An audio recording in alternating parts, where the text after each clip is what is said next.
Shabbat Shalom. Once again, we enter into the house of Yah, our master, our king, our deliverer. And we praise him this day by saying Hallelujah. And let's bless our master and our king before we pray by saying Barku et Yahweh. Barku et Yahweh hamevarak.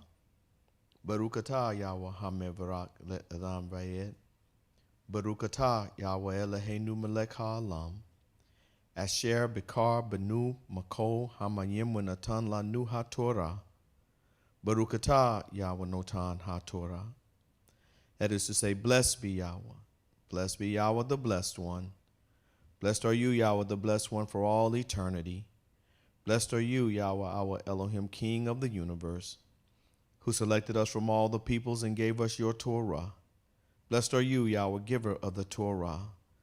To the Elohim of Abraham, Yitzhak, and Israel, our King, Deliverer, Savior, Provider, Sustainer, Healer, to our Master, to all things to us. Do we come before you today, Master, blessing your name, asking you to forgive us of our sins, cleanse us of unrighteousness, that our prayers be not hindered. Hear us when we call unto you, O King. Bend ear to our supplications, for we are your people and the sheep of your pastor, Israel. And Master, you said, what nation is like Israel that has a Elohim so close to them that he hears them every time they call upon him? So we call upon you today, O King. Master, we come with bowed head and humble hearts, thanking you for all things. Thanking you for the life that you have given us, health in our bodies, reasonable activity of our limbs, the strength to come out today, the wisdom, the knowledge, understanding of your word, Master, to be able to discern that which is set apart from that which is common and profane. Master, we are thy set apart people, and we ask that you would hear us, Master, and that you would let the words of our mouth and the meditation of our hearts be acceptable in thy sight. For nothing is hidden from thee, O King. And you know our desires, Master. You know all of our needs. You know our wants, O King. And we thank you that you have provided all things for us, that we are in want of nothing, that you have provided for us. And you also laid us down last night and woke us up this morning. And only by you did we awake and we arise, and we will be able to discern that today is your set apart day, that you made the world in 6 days, and on the seventh you rested. And you said that we shall also rest, and them that do this shall be in a covenant with you. So we are thy covenant people, Master, and you said that them that wait upon you shall not be put to shame. So we obey thy word, and we assemble this day because you have called for us to. You have told us that we should rest on this day, so we obey thy mitzvahs out of love, out of fear, and out of obedience to thy word. And we pray, O King, that is one of the reasons, Master, that you have kept us. You have also kept our children as they have traversed throughout this land all week long, but you have brought them home safely each night. Master, you have fed us and you have clothed us. And Master, we ask that you also have kept away the diseases and the sickness. But there are them, Master, that may not be with us here today, that may not be assembled because the distance is too far, Master. They may be sick in their bodies. We ask that you will continue to heal them. Heal them, O King, that they may assemble in this temple, in this building that you have given us in exile once again. Master, we ask that you would look specially upon Sister Gail, Sister Cheryl, and all of them, Master, that are in assembly with us online today. We ask that you would look upon our leadership here, and that you would continue to bless them and fill them with knowledge, wisdom, and understanding, that they may teach us, that they may teach us the things that you say. For we believe in thy word. We believe thy word, O King, that Israel is your only son, is your firstborn. We believe you that no man can die for your sins. For what you have said shall not go out empty, and shall not return to you void. And if you have said it, shall you not accomplish it? And we know that no one can die for us, but every man must die for his own sins. And that's why, Master, we stand before you today in obedience to thy word, and that we are in exile, Master. And we cannot keep all of your mitzvahs, but that you will forgive not only us, but forgive our ancestors that did not obey thy word. And you have sent us into exile here. And because we can't keep all of thy word, Master, we are in sin, but we ask that you will continue to forgive us, because you can do all things, that your arms are not too short, O King, to deliver. And we ask that you will continue to keep us, Master, and bless all them that are here individually and collectively, and that you will keep us again until we can meet here once again. This is our prayer. Amen.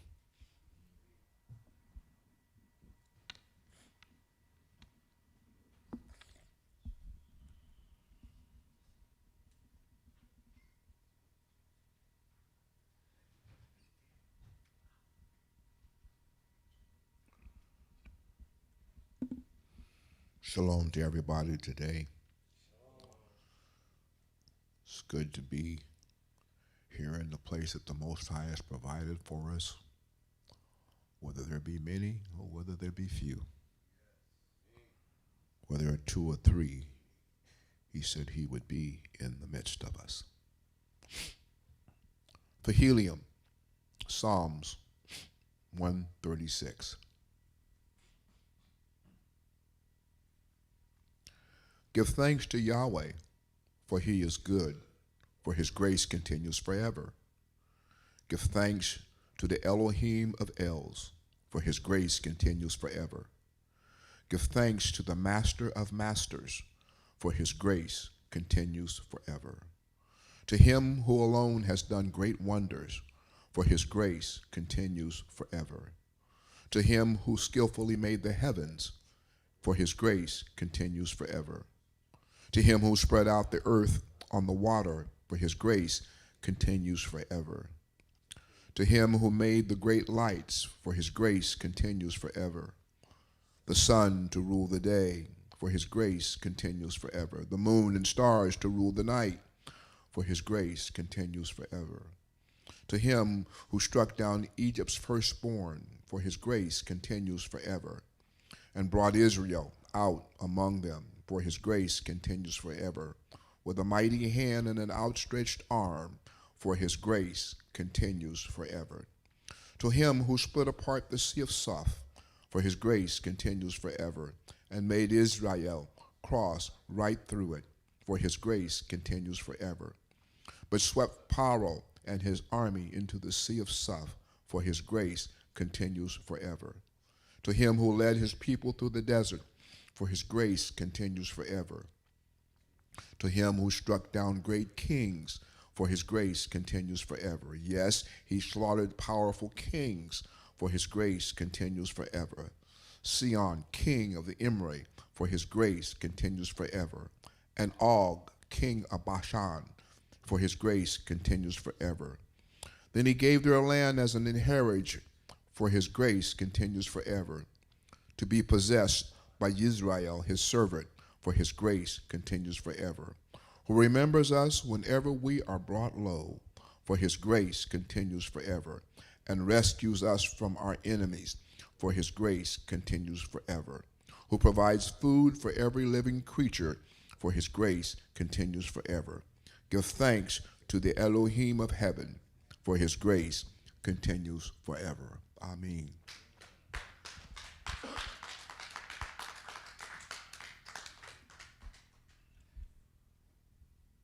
Yahweh is good.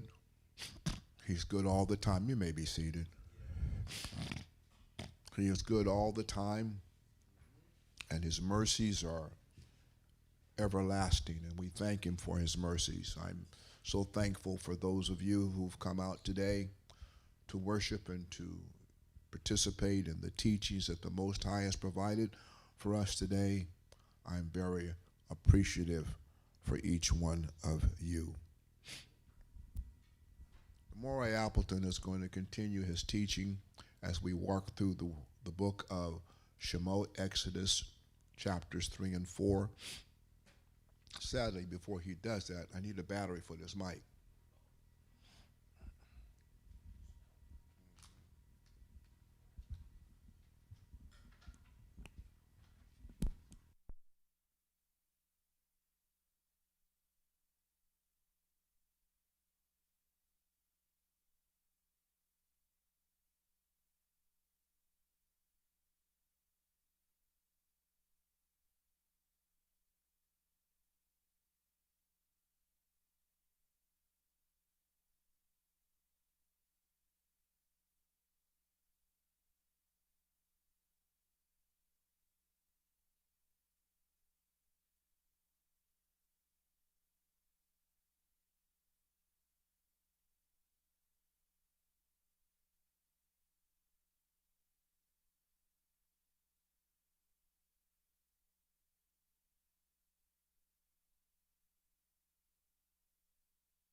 Shabbat shalom. Shabbat shalom to all of you. It is beautiful to be able to convene in the midst of the Most High's people on yet another beautiful Shabbat. He said, yeah, on a beautiful Shabbat. So to that, I thank the Most High, the beneficent, the one that has created everything in 6 days, the one that delivered our people, which we read just a second ago in the Psalms about how he delivered our people. That is the one that I give honor and thanks to, the one whom we call upon as Eye El Shaddai, El Elyon, Yahwehs. What? What's another one? What? Yahweh Rapha. What else? El Shaddai. Okay, what else? El Elyon. Yeah, Yahweh Savaot. Yes? The creator of all things. That one. We are describing the attributes of the Most High, but the Most High has a name. So to that one, I say thank you for allowing me to be here on the Shabbat to honor a mitzvot that is written for only who? Hebrew Israel. We meet every 7 days. We have a reason as to why we meet every 7 days. You know what? I had this thing where I said I wasn't going to go across the street. I was going to try when I started the book of Shemot not to do this anymore, but I'm not going to do that. Okay? It's just not going to happen. So why kid myself? When you go across the street, they have nothing that tells them that they're supposed to meet every 7 days. Where in the New Testament does it say that you're supposed to meet every 7 days? You don't. That is an adaptation from the Hebrew text upon which they've taken and twisted. Okay? But you have a receipt that says when someone asks you, why do you meet on the Shabbat? Because the Most High told us to meet on the Shabbat. And that happens every 7 days. So thank you for allowing me to be here on this day. To the dignitaries that are in the room, to Moray, Gerald Beacom, to Moray, Trey Beverly, to Bruh Charles. I said Bruh Charles. Shabbat Shalom to all of you. To the Honorable Robert B. Holman Jr., Shabbat Shalom to you, sir. To those of you that are joining us by way of stream, to our digital family, if you are observing a mitzvot or there's some ailment in your body, Shabbat Shalom to all of you. Those of you that are viewing by way of the stream and know that you should be part of that mitzvot online family says that you're supposed to be congregating, right? Is that what the mitzvot says? It says you should be congregating. I didn't say congregate at FTF. I said congregating. If you call yourself a mitzvot and you parked yourself in front of that computer screen thinking that you're fulfilling a mitzvot because I'm online with my digital family, I'm meeting digitally. When you are able-bodied and able to convene with a group of people to honor the mitzvot, that's what you should be doing. Quit using that computer as an excuse. That's telling it what? Like a T-I is. Okay? Stop using that computer as an excuse. Because you too lazy to go and find yourself a congregation of people to be with. Like I said, I didn't say FTF. I'd rather you honor the mitzvot first. Okay? And if it's just so happens you find your way here, then fine. But I'm not trying to be any kind of way. I'm just doing what Moshe did. He just gave him the mitzvot. That's all the prophets did. Gave him the mitzvot and convicted him by the mitzvot. Matter of fact, that's all Jesus and Paul did.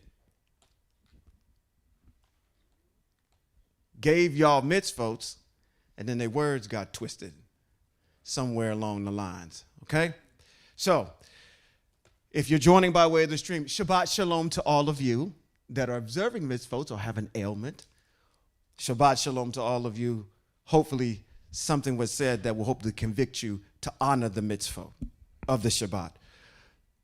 So, where do we go after that?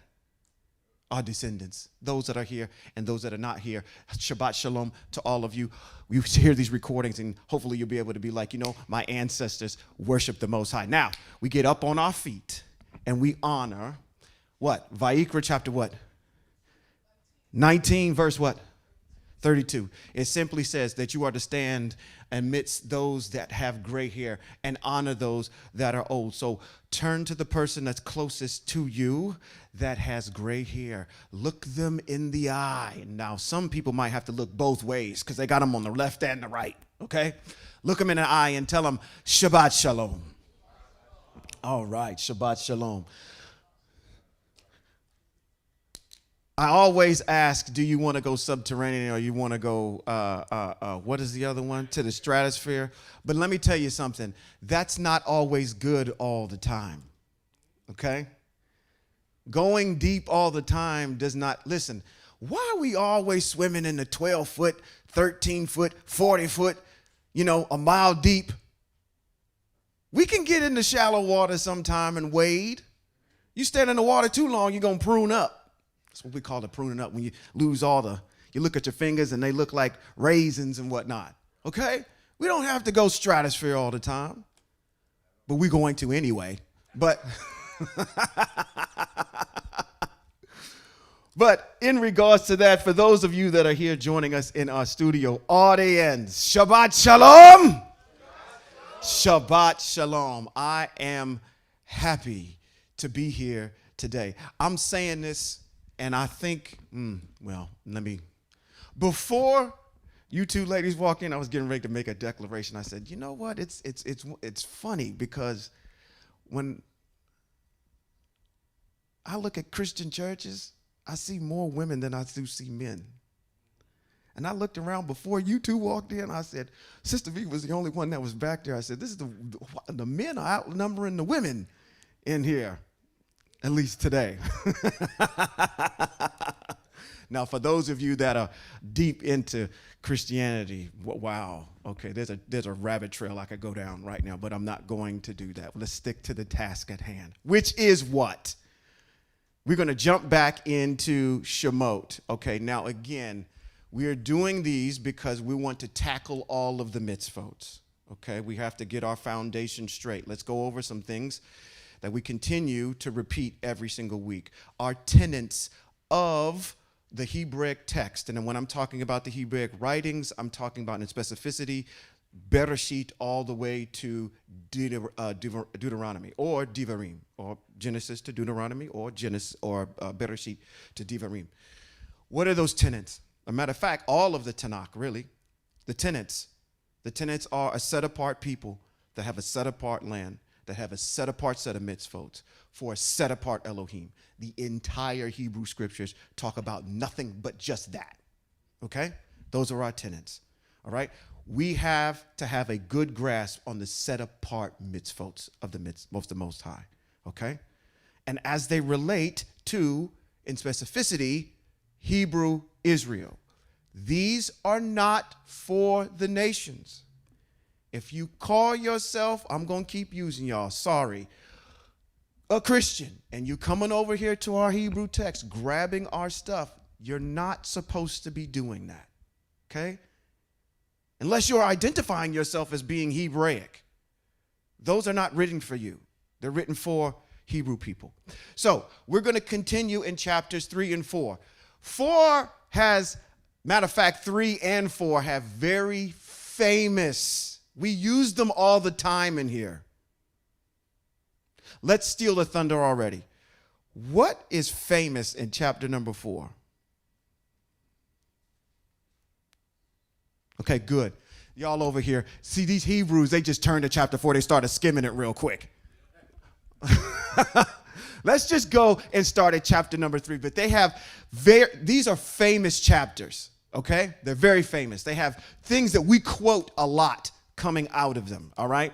Let's start in chapter number 3 and go forward. All right. Chapter number 3.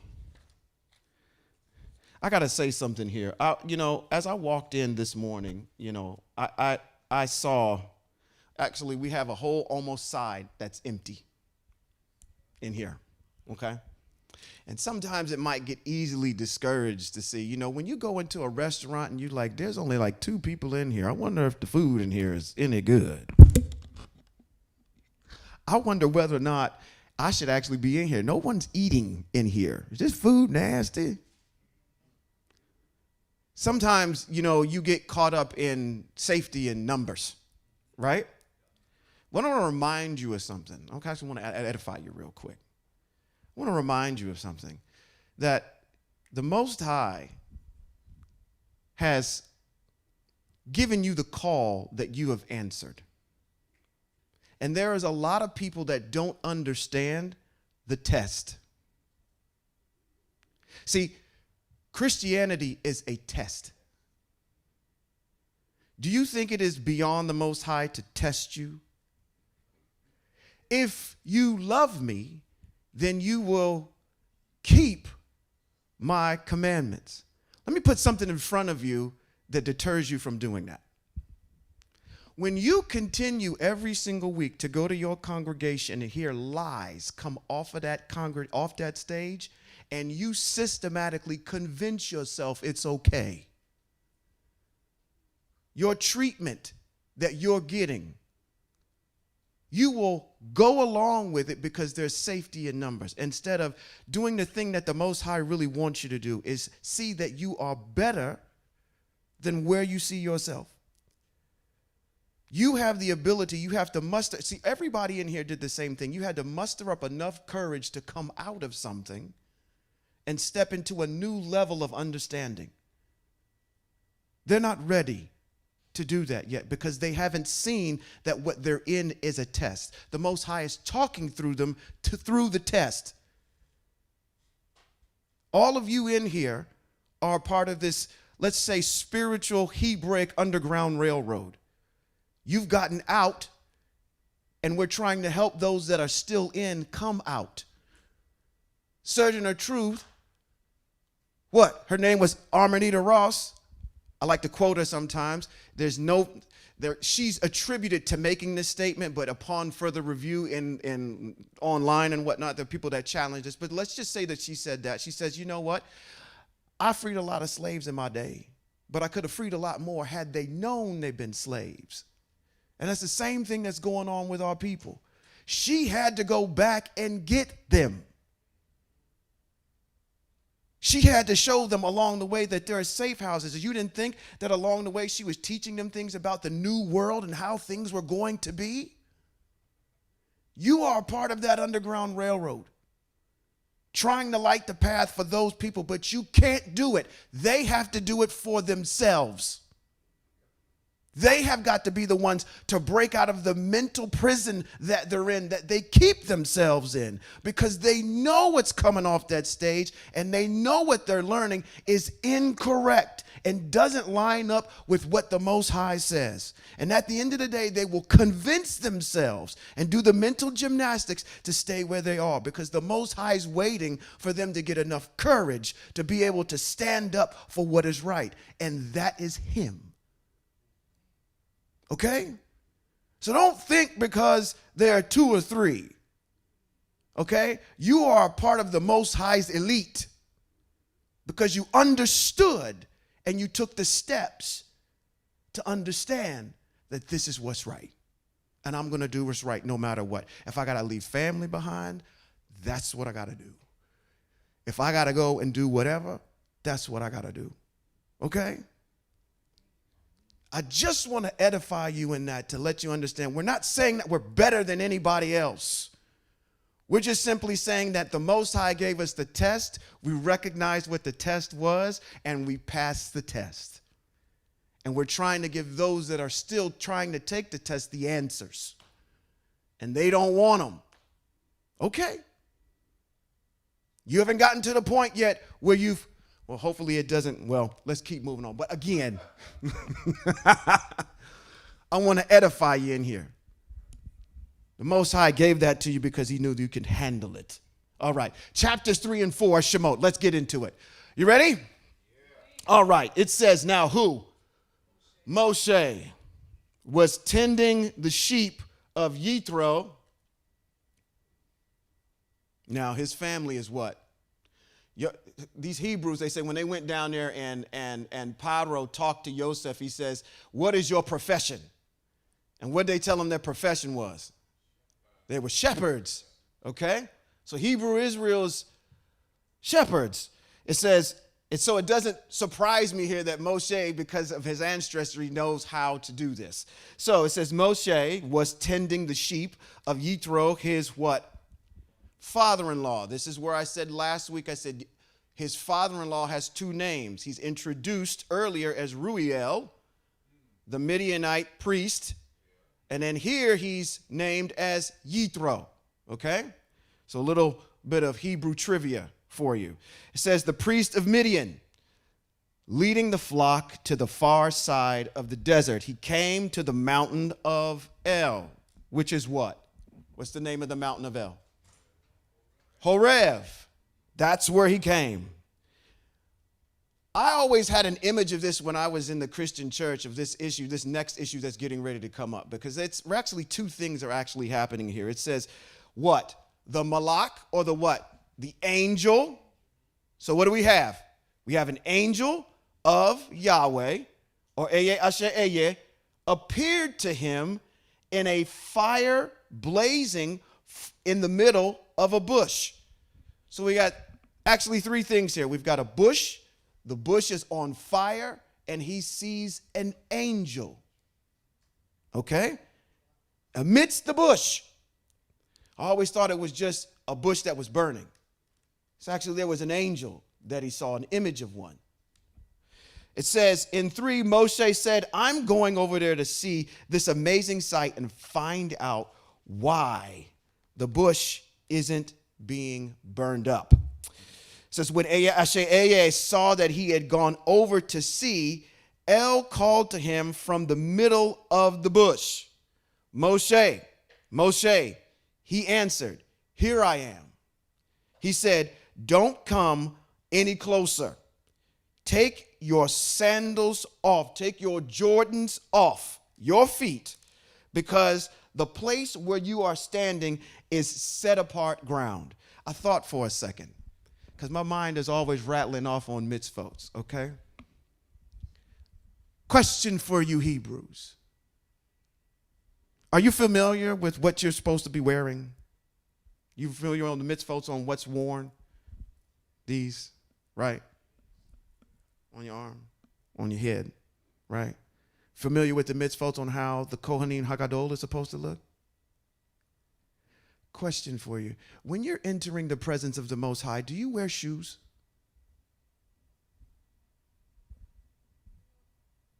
Does the Kohanim Hagadol, when he goes in there as a part of his garb, are shoes?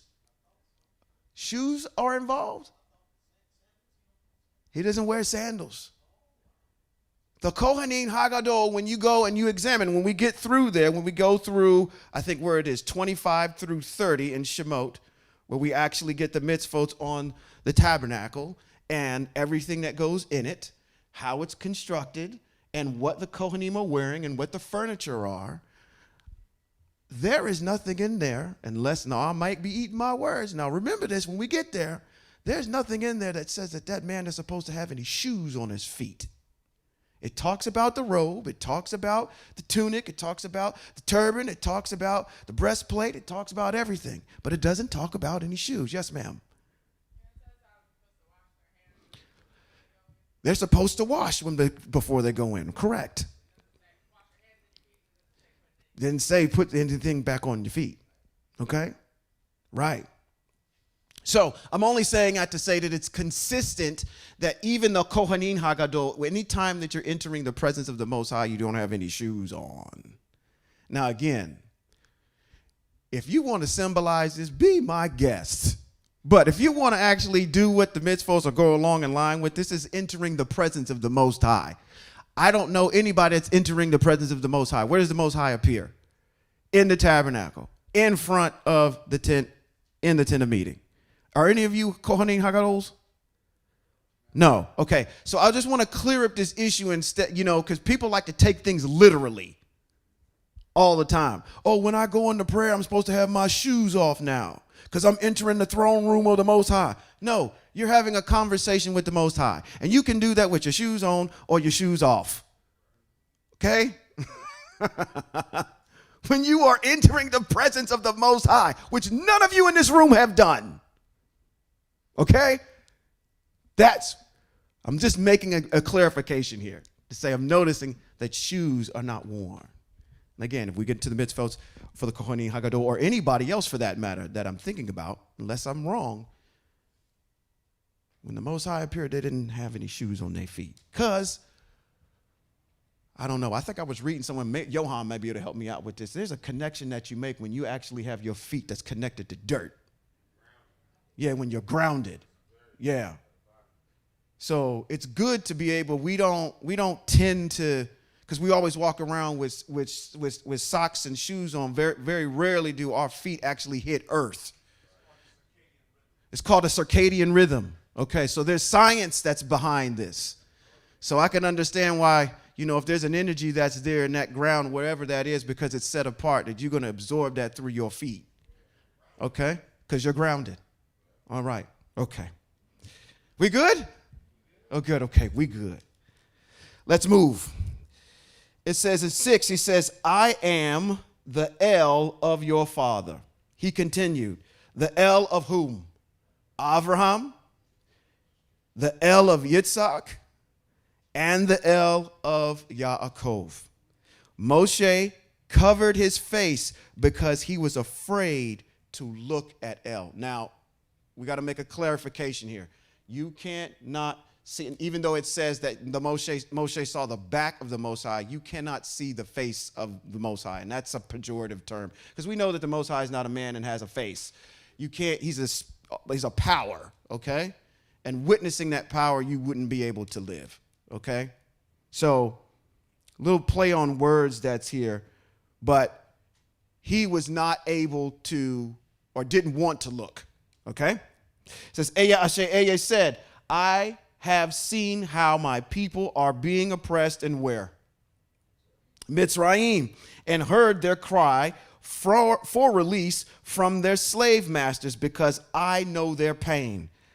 I have come down to rescue them from the Egyptians to bring them out of that country to a good, spacious land, a land flowing with milk and honey, the place of the Canaanite, the Hittite, the Emori, the Pizari, the Hivi, and the Uvisi. Yes, the cry of the people of Israel has come to me, and I have seen how terribly the Egyptians oppress them. Therefore, now come, and I will send you to Paro, so that you can lead my people, the descendants of Israel, out of Egypt. Stop. If the Most High came down right now and said, I'm designating you, Judy, to be the spokesperson for all black folk in the United States, and they're going to follow you back to the land.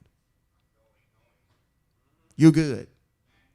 Okay, wow. Y'all know the story. Maybe I should be asking somebody else. Just like, you know what, this is the Most High, and I have reverence for the Most High, and I know the Most High is behind me, so I'm already on top of this. That's not the answer that I was looking for. I was looking for, you know what? I'm dealing with black folk.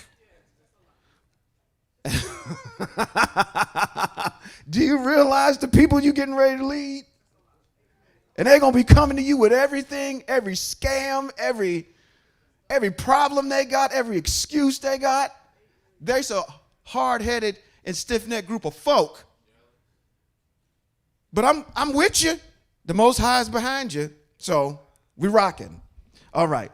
It says he replied. Let's see what Moshe said. He said, he replied, I will surely, Moshe said in 11, he says, Moshe said to El, who am I that I should go to Pharaoh and lead the people of Israel out of Egypt? I'm just a dude, okay? He didn't think, not to say he doesn't think very highly of himself. You got to understand that Moshe is very humble. He's a very humble man. says in 12, it says he replied. Who's this? Who's replying? The Most High is replying to Moshe. He says, I will surely be with you. Your sign that I have sent you will be that when you have led the people out of Egypt, you will worship El on this mountain. I said, wow, look at how the Most High works. Go back to that. Do you see where he says, I will surely be with you? That's good. Your sign is that I have sent you will be that when you have led the people out of Egypt. Give me my sign now. Is that how they pray? Give me my, God, I'm looking for a sign. Just send me a sign right now that it's going to be okay. And I want to see that sign now. You see how the Most High operates out of here? He's saying, I want you to do what I say first. Then, when you get over here and you arrive, that is your sign. Because if you don't make it there, you know I wasn't with you. Because what I'm getting ready to take you through, right? I'm getting ready to take you through the sea. I'm getting ready to take you through all these plagues. I'm getting ready to take you through all this stuff and protect you. So when you see and witness all of this stuff at the end of the day, you'll know when you got here that nobody else could have done this except for me. That's your sign when you've gone through it. Because if you didn't get there, then you know it wasn't me. And I wasn't with you. Okay? I just found that fascinating because we tend to have prayer meeting every single Sunday. Yeah, I'm going to be on y'all helmets today. I'm on a Christian kick. I might be on that for a while. Sorry, but I'm not. Y'all had these little prayer meetings every Sunday asking for signs and wonders. And if you would just simply read how the Most High functions, you would understand that there's some action that has to take place first. And that action is what we call, it starts with an O. It's called obedience. Okay? All right. Let's move on. It says in 13, Moshe said to El, okay, this is Moshe's response back. He says, look, when I appear before these black folk in the United States of America, people of Israel, and say to them, the El of your ancestors has sent me to you, and they ask me, what is his name? What am I to tell them? Moshe, or at least El said to Moshe, what did he say?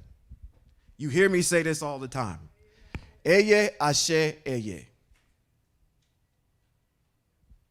Tell them, Eye ashe eye. I am, will be, what I am, will be.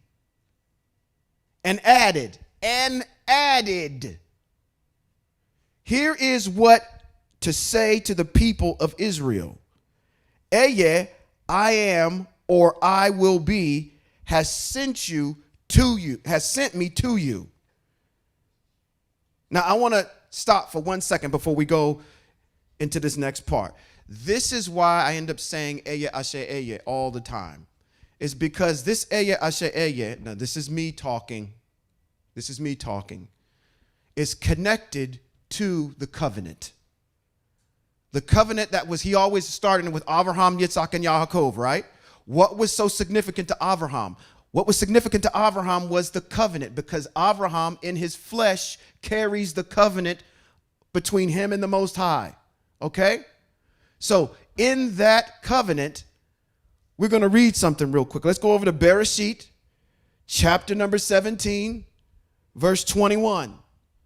And I want you to count how many times. I haven't done this, so we're doing this on the fly in real time. I promised myself I wasn't going to count and give the number. I want everybody to count how many times in this covenant, in this contract, the Most High, we're on Bereshit, chapter number 17, verses 1 through 21. 1 through 21. What did I say? Bereshit, chapter number 17, 1 through 21. And I want you to count how many times, or just notice, if you're not counting, how many times the Most High says, I am, I will be, I am, I will be. Throughout this whole entire contract, Let's start at the top. It says, when Abraham was how old? 99 and a half won't do. I know you have to, what is that in the old church? How that song go? I'm glad that I don't know all them songs. I'm like, you don't want to hear my voice. It sounds like an old dog. It says, when Abraham was 99 years old and Elisha appeared to Avram, he wasn't Abraham yet. This is Avram. He says, and said to him, I am El Shaddai. Walk in my presence and be pure-hearted. I will make my covenant between me and you, and I will increase your numbers greatly. Abraham fell on his face, and El continued speaking with him. As for me, this is my covenant with you. You will be the father of many nations. My name will no longer, your name will no longer be Avram, exalted father, but your name will be Abraham, father of many, because I have made you father of many nations. I will cause you to be very fruitful. I will make nations of you. Kings will descend from you. I am establishing my covenant between me and you, along with your descendants after you, generation after generation, as a what? Everlasting covenant. That means that it doesn't go away under any circumstance. It says to be what? El, for you and for your descendants after you. I will give you and your descendants after you the land in which you are now foreigners. That means they were already in it. Abraham was already there. It says this land. It says that all the land of the Canaan as a permanent possession. That is real estate that has been deeded to you by the Most High as a permanent possession. Currently, you are not living on that real estate. It says, and I will be their El. El said to Avram, as for you, you are to keep my covenant. That applies to you because you are a descendant of Abraham. It says, you and your descendants after you, generation after generation. Is that talking about you? Yes. Here is my covenant. Okay, here's the contract. This is what we are into the bargain. Most High said, I'm going to be your El. I'm going to give you land. Okay? Obey this covenant. All right? Walk in my ways. It says, here's what we got to do. It says, here's my covenant, which you are to keep between me and you, along with your descendants after you. Every male among you is to be what? Circumcised. You are to be circumcised in the flesh of your foreskin. This will be the what? The sign of the covenant between me and you. Generation after generation, every male among you who is how many days old? 8 days old is to be circumcised, including slaves born within your household and those bought from a foreigner not descended from you. The slave born in your house and the person brought with your money must be circumcised. Thus, my covenant will be in your flesh as a everlasting covenant.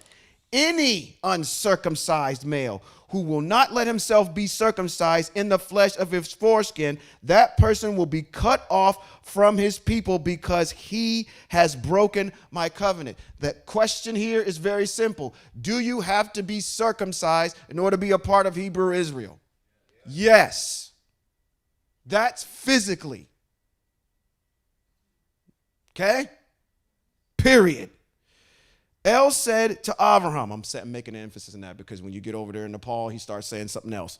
It says, El said to Abraham, as for Sarah, your wife, and it goes on, it talks about Sarah, but I wanted to go over that so you can see, I will that I am, I will, I am. He's all through this covenant, okay? Okay?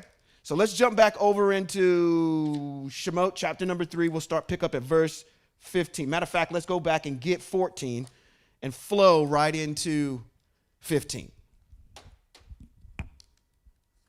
So we're back at 14 in Shemot, or Exodus chapter number 3. And the reading is as such. Let me jump back over here. There we go. All right. 14, it says, El said to Moshe, Eye asher eye, I am, will be. Did you not see that all throughout the contract, the covenant? Yes, you did. That what I will be, I am, will be added. Here is what to say to the people of Israel. Eye, I am, or I will be, has sent me to you. El said further to Moshe, say this to the people of Israel. Yod, He, Vav, He, Eye, Asher, Eye, the El of your fathers, the El of Abraham, the El of Yitzhak, the El of Yaakov has sent me to you. Thus, or see, this is my name forever. This is how I am to be remembered, generation after generation. It is clear here what the Most High's name is. Now, I need my moderator mic up, because you need to go ahead and just talk about this for a second, about how the fact that how many times this has been erased, and why, in fact, when you read text, you don't ever see the name of the Most High. He does an eloquent job of explaining this. I yield the floor. You got him up? Hold on. Here go your TikTok moment.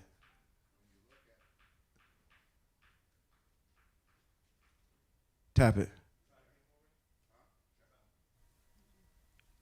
You on? I'm on. There he is. Okay, there you go.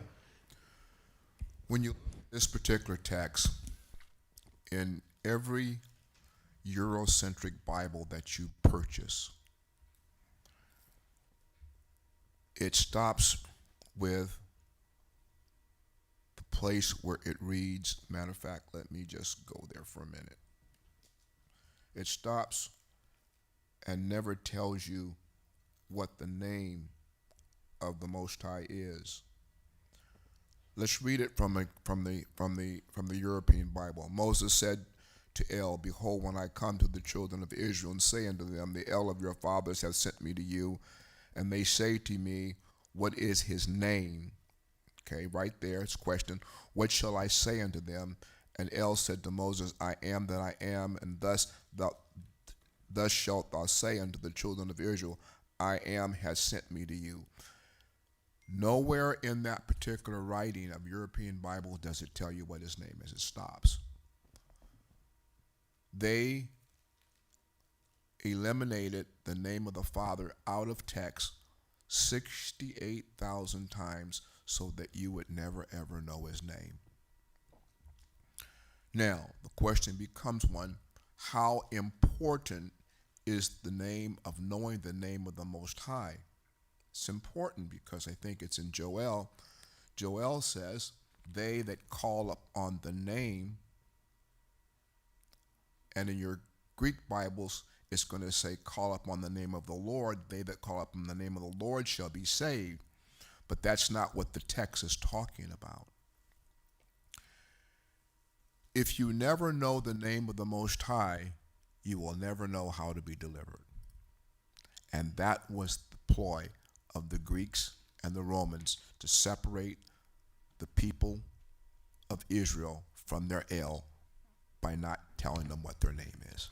Not there. Wow. It's not there. I mean, yes. In every European Bible that you have on your shelf, the name of the Most High, Yahweh, Yahweh, Yahuwah, whatever you want to call him, is not written in your text.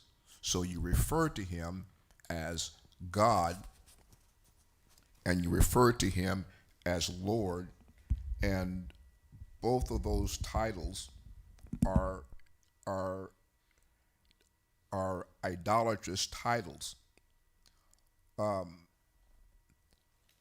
To be specific, I did this this week in the podcast. The word God, Gad, Gud are all interrelated names. God is a common Teutonic Germanic word that was applied to superhuman beings of heathen mythologies. I'm going to say that again. Superhuman beings of heathen mythologies. Now, your guy across the street is a demigod because he is born of a spirit that is impregnating a human being. Mm-hmm. Later, the word God was adopted. I said adopted by Christianity as a generic name for the supreme being. It has become the most popular translation of the Hebrew word Elohim. Now, they said it's the popular translation, but that's not true. There is nowhere in the Hebrew text where the Most High ever refers to himself other than Yahweh or Elohim. Bereshit chapter 1, Barat, and it talks about an Elohim created. So we're using terminologies that are outside of the realm of Hebrew text and is idolatrous. Lord comes from the Old English spelling of lard, which comes from the larth, layers, exclusion, Roman deities associated with sun worship. The Greek word curious was originally a title for the Greek and Roman sun deity Helios, and was called the curious Lord of heaven and earth. So we have all of these terminologies that they've introduced to you that are designed to take you away from the name of the Most High, by which you will never be delivered. I mean, wow. Never are you ever associating when you're across the street, when you read these words, Lord and God, associating that with the Most High. And it always leading it back to this particular person. So I'm glad the more he went into that level of detail to let us understand how this is agendized in here to get all of this removed to get you away from focusing your attention on the Most High. You were going to say something, Moray Beacom? No, you good? Okay. Let's jump back into 15 and let's read this over again, okay? We know what the name of the Most High is, okay? There's no question about that. Since in 15 it says, El said further to Moshe, say this to the people of Israel, Yud He, Vav He, Eye Asher Eye, the El of your fathers, the El of Abraham, the El of Yitzhak, and the El of Yaakov, sent me to you. This is my name forever. This is how I am to be remembered generation after generation. Go, gather the leaders of Israel together and say to them, Eye Asher Eye, the El of your fathers, the El of Abraham, Yitzhak, and Yaakov has appeared to me and said, I have been paying close attention to you and have seen what is being done to you in Mitzrayim, and I have said that I will lead you up out of the misery of Mitzrayim to a land of the Canaanite, the Hittite, the Emori, the Pizari, the Hivi, and the Uvisi, to a land flowing with milk and honey. 18. They will heed what you say. They're going to listen. It says, then you will come, you and the leaders of Israel, before the king of Mitzrayim, and you will tell him, Eye Asher Eye, the El of the Hebrews has met with us. Now, please, let us go. This is interesting because we find out that originally what Moshe told Paro was that now, please let us go. How many days? 3 days journey into the desert so that we can sacrifice to Eye Asher Eye, our El. Now, man, I don't have it in this particular dissertation, but you got to understand where these people live. What do you sacrifice? What do Hebrews sacrifice? Do we sacrifice people? Let's start there. No, we don't sacrifice people. Okay. What do we sacrifice? Animals. What kind of animals? Clean animals. What kind of animals? What are they? Lambs, goats, bulls, pigeons. Okay. We also do grain. Okay. Now, make the correlation. They're in Mitzrayim. They're going to sacrifice, and they're going to make a burnt offering. If you know anything about Vayikra chapter number 1, burnt offerings come from what? The flock or the herd. So that means that they were actually going to go sacrifice either a bull, right? Now you got to go back and understand that they're in Mitzrayim and they're part of an idolatrous nation who worships bulls. Their gods have heads of goats and bulls and all those types of things. So them going, and I'm giving my thunder away. So when we come back to it, you'll be like, oh, this is what the Morah was talking about. When you get later on, okay, Moshe is going to say, hey, listen, we're going to have a problem here, Paro, because what we're getting ready to sacrifice, you guys actually worship. Okay? So it's going to be some play here in the exchange here between Paro when actually Moshe actually gets to talk to Paro. Right now, Moshe is just getting his commission from the Most High. This is what I want you to say to the Most High. I'm jumping way ahead, okay? To kind of give you a preemptive strike or a preview as to a conversation that's getting ready to happen later on between Moshe and Paro. It says here, he says, they will heed what you say, then you will come. Well, I read that already, didn't I? 3 days journey, 19. It says, I know that the king of Egypt will not let you leave unless he is what? Forced to do so. But I will reach out my hand and strike Mitzrayim with all my wonders that I will do there. After that, he will let you go. Moreover, I will make the Egyptians. Matter of fact, let's stop here. Did all of that happen? Yes, it did happen. It says, moreover, I will make the Egyptians so well disposed towards you, this people, that when you go, you won't go empty-handed. It said, rather, all the women will ask their neighbors and house guests for silver and gold, jewelry, and clothing. Listen, you got that Versace jumpsuit in your closet. I'm going to need that on my way out. I'm going to need all that Louis. I'm going to need all that.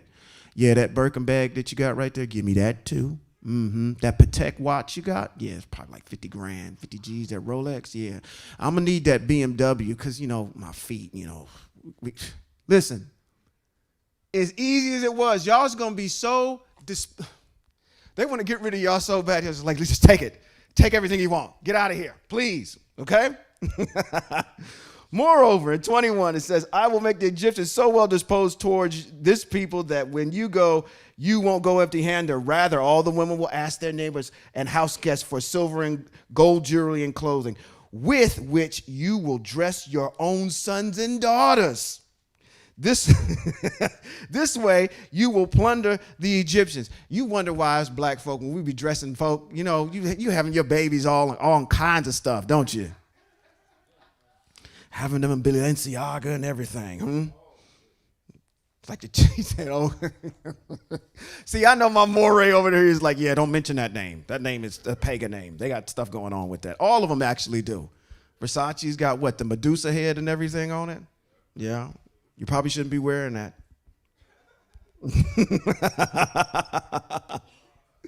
Let me move on. That's the end of chapter number 3. Okay? Chapter number 4. Now I'm going to have people coming up to me. Is it against the mitzvah? I brought it up, didn't I? I did bring it up, didn't I? And it is pagan. There's a lot of, okay, moving on. My wife said move on. I need to take direction. Chapter number 4. If y'all don't get what is in chapter number 4, I'm going to be, in Hebrew Israel, we can flog. If y'all don't get this verse in chapter number 4, I'm gonna be real. Okay, let's get to it. What verse are you talking about? Let's get to it.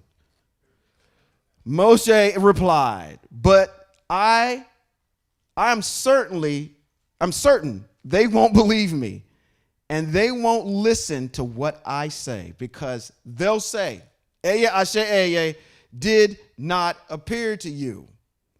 Eya Asher Eya answered him, what is that in your hand? He said, a staff. He said, throw it on the ground.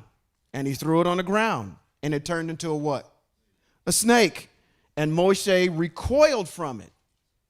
He had enmity between him and that snake. He got away from it. He says, what did he say after that? He says, this is so that they will believe that Eya Asher Eya, the El of their fathers, the El of Abraham, the El of Yitzhak, and the El of Yaakov has appeared to you. He says, I missed a verse. Which verse did I miss? 4? Okay, that's good. Let's go back and read it, because I'm going to read 5 again. It says, then Eya Asher Eya said to Moshe, put your hand out and take it by the tail. He reached out with his hand and took hold of it, and it became a staff in his hand. Now 5. Thank you for keeping me on track, Hebrews. It says, this is so that they will believe that Eya Asher Eya, the El of their fathers, the El of Abraham, the El of Yitzhak, the El of Yaakov has appeared to you. Furthermore, Eya Asher Eya said to him, now put your hand inside your coat. This is one of the things where we say that these are a melanated group of people because of this verse right here. It's a little bit maybe of a stretch, but maybe not so, okay? Because I'm going to make a case here. It says, now put your hand inside your coat. It says, throw a staff on the ground, turn into a snake. Grab this by its tail, turn back into a staff. Next thing he's going to do, he says, put your hand in your coat. Put your hand in the coat. He said he put his hand in his coat, and when he took his hand out, it was leprous, as white as snow. Why would you mention that? If he's a man of color and he pulls his hand back out and it's not the same color as him, then he must be a person of melanation. Because there would be no need to specify the color here. Okay? One way to think about it. Something that adds to the argument that these are a melanated group of people. Okay? All right. Plus, he goes to the land of the Midianites. The lands of the Midianites, he's blending in. He has to blend in with those people. Okay?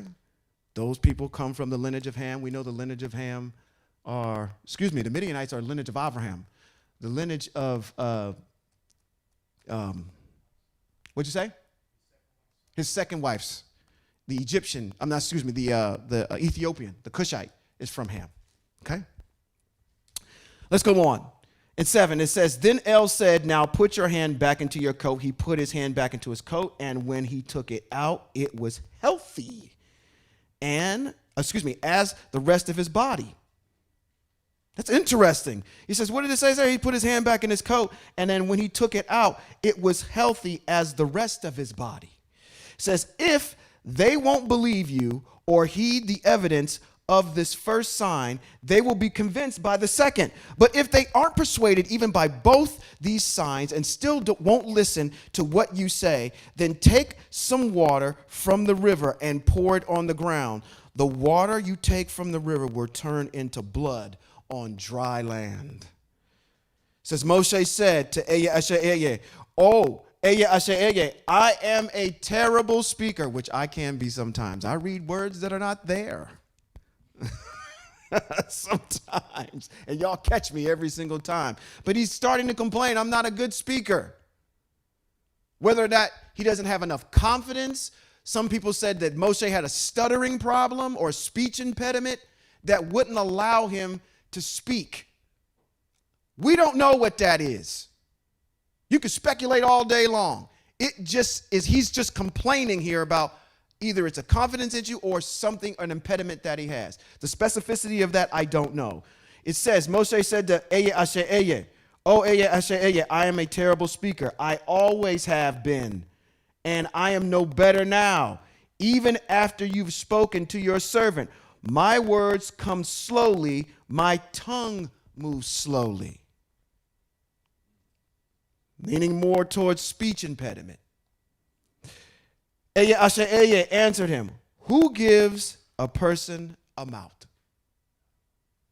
Who makes a person dumb or deaf, keen-sighted or blind? Isn't it I?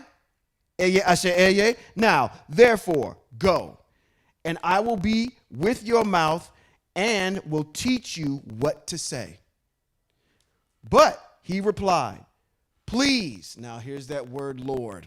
I do not agree with that here in the text. So we are going to address it as please. Send someone else.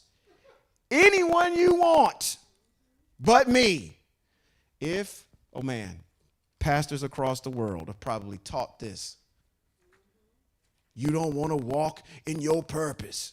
God called you to do something. He put it in your mouth and put it in your heart. And the first thing you want to say, that ain't for me. Can you send somebody else to do it? You can see how you can spiritualize this. It says 14. At this, Asher's anger blazed up against Moshe. See, Most High here's a behavioral trait, y'all. He got little patience for this resistance. He said, don't you have a brother, Aharon, the Levite? Okay, sorry, I keep taking these little sidebars. Here's a pop quiz for you guys. Is Aharon older or younger than? He's an older brother. Anybody know? Okay, you answered the question. I'm going to say, does anybody know how older he is? He's 3 years older than his brother. You're going to find that out later on, okay? It's going to come up in Shemot. Okay. It says, I know he's a good speaker. In fact, here he is now, coming out to meet you, and he'll be happy to see you. You will speak to him and put the words in his mouth, and I will be with your mouth and his, teaching you both what to do. Thus, he will be your spokesperson to the people. So if I read this correctly, when Moshe is handing out these mitzvahs, he's not the one that's doing the talking. Aharon is. When he's going in front of Paro, Aharon is doing the talking. It says, thus he will be your spokesperson to the people. In effect, for you, he will be a mouth, and for him, you will be like El. He was not saying he is El. He said you'll be like it. Now, take this staff in your hand because you need it to perform the signs. He's going to say something more, eh? Yeah, let's go back to verse 13. Yes. You said that you don't agree with the word Lord in the text, and it's true, because the Greeks and the Romans, there's two phases of the Hebrew language. You have the written language, you have the translation, then you have the transliteration. So if we read this Hebraically, it's going to be Vayomer ki Adonai Shalach na. That word there, Adonai, is translated as master. So when you see it in text, it's not Lord. Mm-hmm. So it's whenever we're reading through that and we see the word Lord, we should say, like I did this morning in Psalms 136. We came here. He's not Lord of Lords. He's Master of Masters. Right. Or King of Kings. King of Kings. Yeah. 100%. 100%. Right. Just want to make that point. Excellent observation. All right. 18. So, who's doing the talking? Aharon's doing the talking. Because Moshe, and how that even adds probably more to the mystique of Moshe. You've got this polarizing character coming in with Aharon, and he's standing there with his staff, and he's not saying a word. Aharon, the emissary, is acting as an emissary for Moshe. which adds, again, to the credibility that's in the room because Moshe's not doing the negotiating. It's Aharon. It says, Moshe, what does it say here in 18? Left, turned to Yitro, his father-in-law, and said to him, I beg you to let me go and return to my kinsmen. Where are they? In Mitzrayim, to see if they are still alive. Yitro said to Moshe, go in peace. Asher said to Moshe in Midian, go on back to Mitzrayim because all the men who wanted to kill you are dead. Why did they want to kill him? Because he had killed an Egyptian and he was on the run. That's why he's in the land of Midian. So this question came up last week in the chat, and we answered it. And here's the definitive proof in your receipts as to Moshe was married outside the land of Mitzrayim and now in the land of Midian, and he's traveling back with his family to Mitzrayim to help deliver the children of Israel. You look confused. What? Why are you looking at me like that? Okay, you're following along. Okay, so he's now traveling back. How do I know that? Because it's in verse 20. It says, so Moshe took what? His wife and sons, put them on a donkey, and started out for where? Egypt. Moshe took El's staff in his hand. So there's your proof that he's married outside of the land, and he's traveling back with his wife and kids. How many kids does he have? 2. He has 2 kids. Gershom and who else? See, y'all was going to go the extra route. And Eleazar. Okay, that's his 2 sons. If y'all mess this up, this is famous. We are getting ready to pass through Shemot chapter 4, verse 22. 21. Y'all, this should be a part of your testimony. This is the training ground. This is when you go out and you witness and you you're just talking with somebody. These are the kind of nuggets you got to have in your back pocket.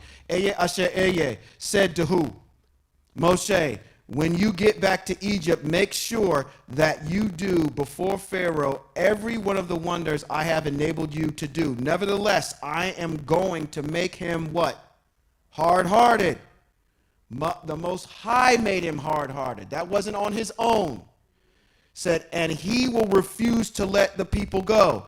Then you are to tell Pharaoh what? Yahweh says, matter of fact, let everybody. Israel is my firstborn son. Stop. Everybody in here should know Shemot chapter number 4, verse 22. It defines for you who the firstborn son of the Most High is. Who is that? Israel. Okay? There is no other son. Period. The end of story. Now, I'm going to finish this and I'm going to go take a side quest real quick. All right. Is that right? No, I can't be right. Look at that clock back there. That can't be right. 23. I have told you to let my son go in order to worship me, but you have refused to let him go. Wow. Wow. Let me read this another way. Wait a minute. Then you are to tell Pharaoh, let me read this even a better way. Then you are to tell Christianity. Aya says, you Hebrews who don't know that you're Hebrews are my firstborn son. Let him go. Let him go. I have told you to let the Hebrews that don't know they're Hebrews yet, my son, go in order to worship me. But you have, or Christianity, you have refused to let him go. Well then, I will kill your firstborn son. I got to thinking about this son issue. I need to go somewhere real quick. What's my favorite book in the New Testament? Matthew. Yeah, I told you, I said, y'all need to get rid of Matthew, the book of Matthew. Matthew is really not doing y'all any justice at all. I thought about, again, this issue of the son. We are his son. We are his son. Got to thinking about this cat across the street. Now, let me go ahead and put my disclaimer on this. I'm going to Matthew chapter number 6, verse 21. I am not an advocate for Christ. Not advocating for Christ. What I'm doing is trying to give you some ammunition in your testimony when you tell people, I read this and I weighed it against the Hebrew text, and this gave me reason for pause. Okay? I'm not advocating for Christ. I'm saying that Christ is a Hebrew that y'all have misunderstood. Okay? But I got to quote something that he actually says. Let's scroll down. Let's scroll up a little bit. I almost need my phone. Am I in the right chapter? I know I'm in chapter 6. I got to be in chapter 6 of Matthew. Got to. You know what I'm looking for? You know what I'm looking for? And I might have a wrong book. I am looking for that thing y'all call, that thing y'all call the Lord's Prayer. It's in verse number 9.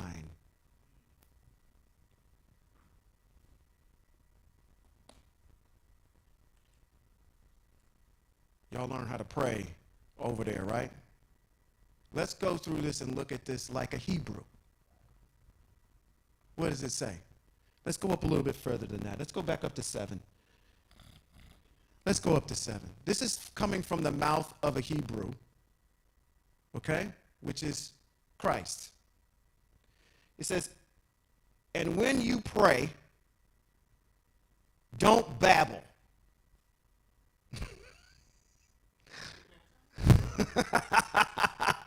Don't babble like the pagans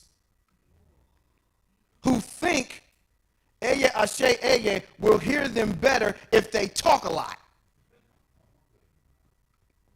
Wow. Wow. Wow.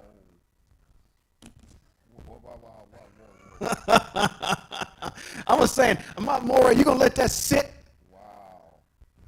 Let's read it again. It says, and when you pray, don't babble on like the pagans who think Eye Ashe Eye or Yahweh will hear them better if they talk a lot. Don't be like them, because your Father, Eye Ashe Eye, Yahweh, knows what you need before you ask him. You, therefore, pray like this. Okay, come on. Problem. Yes, sir. The problem is with the Greek translation of the text. But when you pray, go into your room, and when you have shut the door, pray to your Father. That's not in their text. That's not in their text. They don't. Wow. Totally different. King James. The King James reads, but when you pray, go into your room, and when you have shut your door, pray to your Father who is in secret, in the secret place, and your Father who sees in secret will reward you openly. So my point being is if we go back to the Hebrew text where it talks about when you pray, don't babble on like the pagans. Don't babble on like a pagan. That's not in the Greek text. Wow.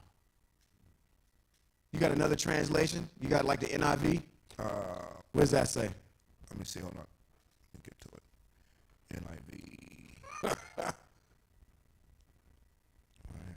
Do I have the NIV? Yeah, New International Version. Mm-hmm. New International. But when you pray, go to your room, close the door, pray to your Father. Same thing. It's the same thing. Same thing. Wow. Yeah. Mm-hmm. Wow. Interesting. Whoa. And when you pray, do not keep babbling like pagans. NIV. Okay? So NIV does use that terminology. Okay. Interesting. Therefore, this is how you're going to pray. Our Father. Who is your Father? Yahweh. We just defined who the Son is. Who is the Father? Yahweh. Talking to whom? Hebrew Israel. Which is where? In the Hashemayim. Is he not in the Hashemayim? Yes. He is. Okay. So that first line is true. Okay? May your name, what is it? See, when people are using this over in the Christian church, they never ask these questions when they're reading this. Our Father which art in heaven, hallowed be thy name. Thy kingdom come, thy will be done. And you're never asking who the Father is. You're never asking that next line. May your name, what is his name? Be kept, set apart. May your kingdom come, your will be done on the earth as in heaven. Okay. So the kingdom of the Most High is where? In the Hashemayim, and it's also in the Eretz. Where is the kingdom of the Most High? In Eretz Israel. It's for kingdom people. It's not talking about everybody. Yeshua is not telling you to pray. Yeshua is not telling you Christians to pray. He's talking to Hebrews. Okay? He's talking to a group of basically because his job is what? I'm coming back to save my people from their sins. So why would I be appealing to anybody else? Okay? So your kingdom, if we're defining it, is Hebrew Israel that has a specific set of, it has a land, it has a specific set of set apart mitzvahs for a specific set of Elohim, for a specific Elohim. Is there anything in them first sentences that's wrong out of the mouth of Christ? No. No. Let me ask you a question. He says, our Father in heaven, may your name be kept set apart. Is he assuming that y'all know his name? He's assuming that. He's assuming that you already know the name of the Most High. He's talking to Hebrew people, and these Hebrew people come out of Mitzrayim. Their ancestry goes back. They know Torah. So he's not telling them what the name is. He's assuming that they know what the name is. Correct. Correct. Just like Wow. a Christian would assume that because, like you spoke about earlier, the usage of Lord and God drives them to think about Jesus Christ. So they're thinking it's something else. So he's saying to them, let's read this Hebraically. Our Father in heaven, may your set apart name be kept set apart, or may Yahweh be kept set apart. Because 100%. He knows that his Father's name, he knows that his Father has a name. Correct. And he assumes all of you know it too. And nowhere in his dissertations does he ever tell you what his Father's name is. Correct. Correct. It's assumed. Okay. It's like me saying this. What movie is this? If you take the red pill or the blue pill, you will get out of, what movie am I talking about? You're talking about The Matrix. You know, if I start talking about things that are germane to it, I'm assuming you know when I talk about red pill and blue pill. I'm assuming you know that. Yes. Can I go over what? Okay. You do that to me all the time. Got these.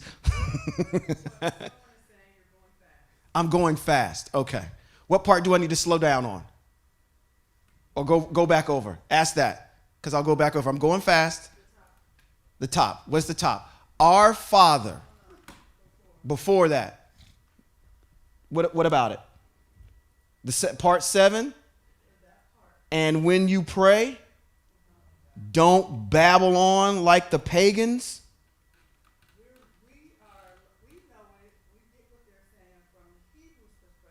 Yeah. We understand that. But to Christians, that just means Babel. They don't know what you're saying. They don't know what you are not saying.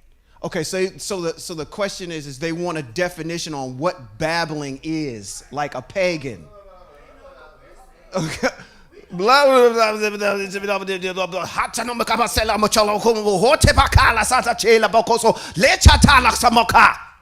Babbling on like pagans. Do I need to be even more clear?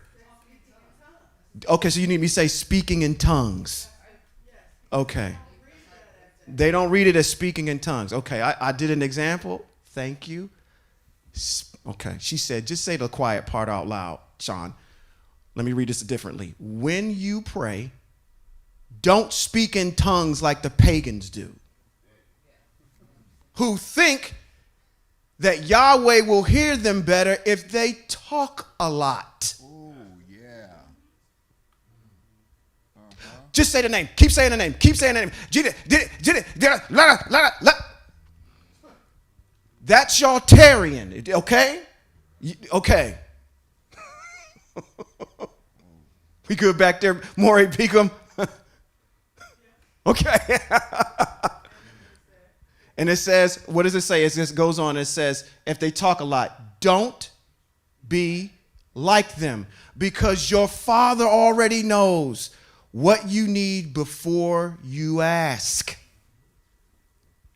You therefore pray like this. Nowhere in this, I'm going to show you something already. Is there ever a plea for something you want? He's asking, listen, okay, I shouldn't say that, because there will be a plea, but it's in line with something that's Hebraic. Okay, let me keep going. It says, now again, our Father, which we know who that is, who is in the Hashemayim. In heaven. May your name, Eye Asher Eye, Yahweh, Yahweh, however you want to pronounce it, El Shaddai, may your name be kept set apart. It is not like other names, okay? It is not common. You can't, no. It is set apart. May your kingdom, where is his kingdom? His kingdom is in where? The Hashemayim, and it's also in the Eretz.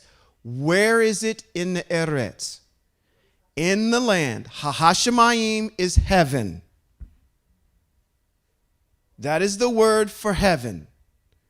May your kingdom come, your will be done in the earth.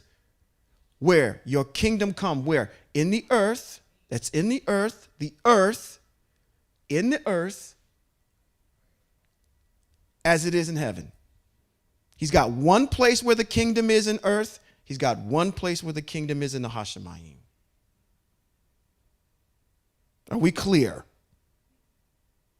We are not, okay, I want to beat this in the ground. My wife's fielding text messages over here. I want to make sure I get this. I don't want to, listen, we need to be a place where people can come and ask their questions, okay? If we got to slow down, let's slow down. All right? And I've been accused many a times of being Speedy Gonzalez, okay? Give us food we need today. Is that beyond the Most High to do? We're getting ready to read where the Most High fed our ancestors for 40 years in the desert. Every single day. And then I went into my little dissertation about how do you sing the song, Maury? What you can do, I can do better. How does the song go? Anything you can do, I can do better. Can I take a sidebar? Can I give you something? You want to know all these miracles that Jesus have done? You know that they've already been done before. You know that? What prophet did them all? No. Elisha. Come on, get your pens and papers out. I'm going to give you all these. I'm going to give you the answers for the test. I'm giving you the answers for the test. Okay, let me give you the answers. See, this is what y'all do when y'all put me up here. We're going to compare Yashua and Elisha, the prophet, okay? because y'all don't know anything about Hebraic, not y'all, but I'm saying for the general population, they don't know about Elisha because they never over here in our Hebrew text. So when they read this stuff, oh, somebody did that already. Elisha's name means Yahweh is salvation. Yeshua's name supposedly means Yahweh is salvation. Their ministries both started at the River Jordan. In 2 Kings chapter number 2, verse 1 through 8, Elisha takes up the mantle of Elijah at the River Jordan and starts his ministry. Elisha sees the heavens open up, and Elijah is taken up in a whirlwind and receives a double portion of the Ruach HaKodesh. Subsequently, Jesus starts his ministry at a river when he gets baptized by John the Baptist. That's over in Luke chapter number 3, verses 21 through 24. Both of them, it says they both raise a woman's adult son from the dead.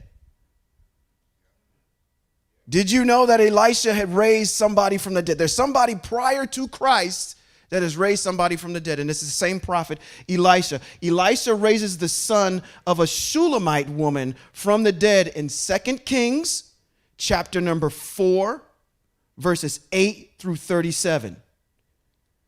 Jesus, on the other hand, or Yeshua, raises the son of a widow of Nain from the dead.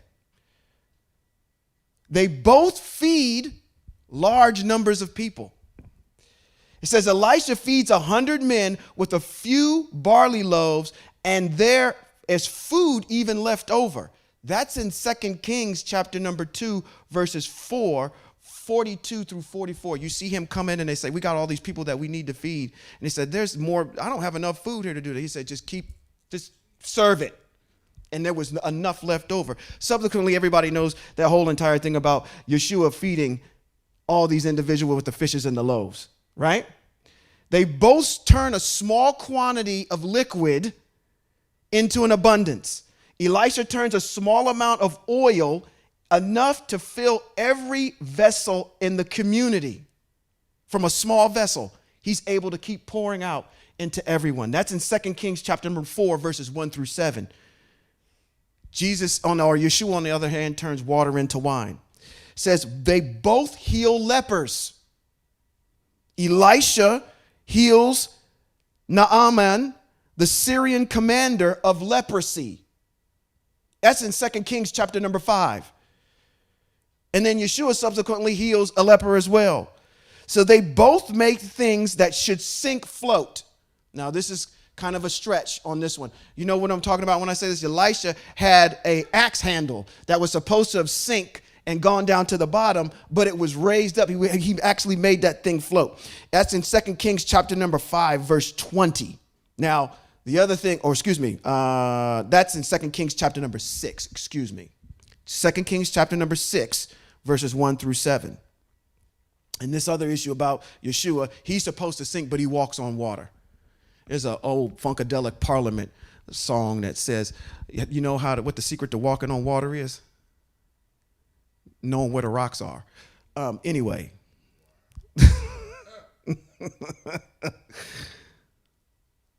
They both are betrayed for the love of money. Yeshua is betrayed by Judas for 30 pieces of silver. Elisha is betrayed by his servant Gehazi because Gehazi sees an opportunity to make money from his betrayal. It says it's in 2 Kings chapter 5, verse 20. They both give sight to the blind. Elisha first blinds his enemy and then restores their sight. That's in 2 Kings verses 6, 14 through 23. And then we have instances where Yeshua go ahead and gives the sight to the blind as well, where he spits in the dirt and then he rubs it on the person's eye and they go down and wash, and then he actually brings their sight back. Okay? Some of this stuff that you're seeing and hearing here, y'all think that he's so great, has already been done for. That's my point with all that, okay? So you jumping up and down saying, oh, he turned water into wine. We've been there and done that before, okay? Raising folk from the dead, that shouldn't be nothing new because you should have seen the prophet do that already, okay? Let's get back over there to where we were in the Lord's Prayer. It says the Lord's Prayer. Okay. Give us food we need today. The Most High supplies our needs. Can he do that? Absolutely. So forgive us of what we have done wrong, as we too have forgiven those who have wronged us. Go back up. When you're reading this, does that statement read to you like the Most High has to forgive you? Just because you pray this doesn't mean that the Most High has to forgive you. He's saying, forgive us. I'm having a conversation with the Most High. I'm making an appeal and a request. Forgive us of what we have done wrong, as we too have forgiven those who have wronged us. I'm going to tell you a revelation my wife gave me. She says to me, the offense and the atonement are two different things. Just because I forgive you doesn't mean that you are exonerated from your atonement. So just thinking, okay, I prayed and I asked for forgiveness and I got it, doesn't mean that you don't have to pay the consequences that come with it. That's how the world works. So when he's asking this question, he's saying, please forgive us of what we have done wrong, as we too have forgiven those who have wronged us, and do not lead us into testing. Okay, so how do I wrong the Most High? By not keeping his commandments. And when we don't keep the commandments of the Most High, what does the Most High do? Puts us into testing, which is what? I'm going to put something in place. I'm going to exile you. I'm going to put something in place to test you, to make sure that you know what I'm asking you to do. Because you've wronged me by not doing the mitzvahs. So don't lead us into hard testing because you haven't accepted our forgiveness yet. Even if you do forgive us, we still have to make an atonement for what we did. So when we do that, don't lead us into hard testing. He's praying mitzvahs. He assumes you know that. He says, yes, sir. Right. Right. The comment was, the Most High never says that. Come on, give him the microphone. I wanted to come out of your mouth. You said it way better than. No? Okay. I can say it? Okay. The Most High never says that I have to forgive you for what you've done. But you still have to make an atonement for the sin that you committed, right? Yeah. Atonement to you, exactly. I can forgive you all day long. You hit me in the face, gave me broke my jaw and everything. I forgive you for that, but I'm still going to sue you for battery. What is this? That doesn't exonerate you because there's this glaring thing that goes on across the street, where people believe that because they ask for forgiveness, that it's automatically granted to them and that they don't have to take an atonement for it. You're still going to get your butt whooped. Yes, sir. Did my mic go out? There's another component of that he says, a broken and a contrite spirit. Sure. So just because you ask him to forgive you, if you don't come to him with broken and contriteness, right, he's not obligated. That's correct. It starts with you first, with that brokenness first. That's where all forgiveness, even the atonements for the things that we bring before the Most High, it all has to start with, even those sacrifices, starts here first. The Most High doesn't have to accept your request for forgiveness. And when y'all read this New Testament version of this prayer, y'all assume that you're just going to get it. And you assume that this man is not a Hebrew. And you assume that the mitzvot are not in play that govern this prayer. I would stand here before you and say, you cannot understand this Lord's Prayer, if you will, unless you understand the mitzvot. You don't know what he's talking about. So you make it into what you want it to be. Let's keep going on. It says, and do not lead us into hard testing, but keep us unsafe from the evil one. That might read adversary. What is an adversary? Or hasatan? What is that? Anything can be your adversary, right? I can be on the football field and I got the team on the other side is my adversary, okay? Y'all, again, attribute this to the devil and everything else. Again, but I would ask the question, where in the first 6 days did the Most High ever say that he made hell? And where is the devil? When was it made and who made hell? Answer them 2 questions. And you can't do that because it's nowhere to be found in the first 6 days. You're going to tell me a blade of grass is more worth mentioning than the mentioning of you making hell? Something's a little wrong. It's a little off there.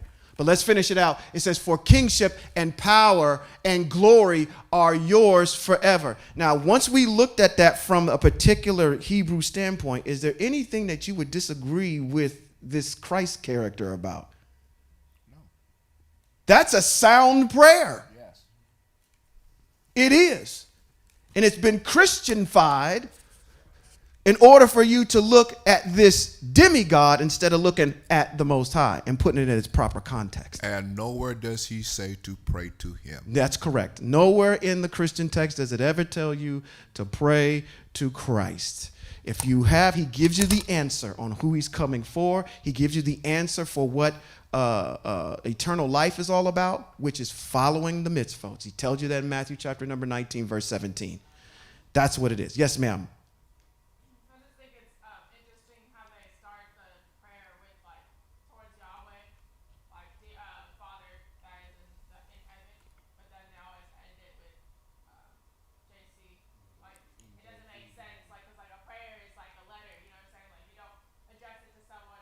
That's a good point.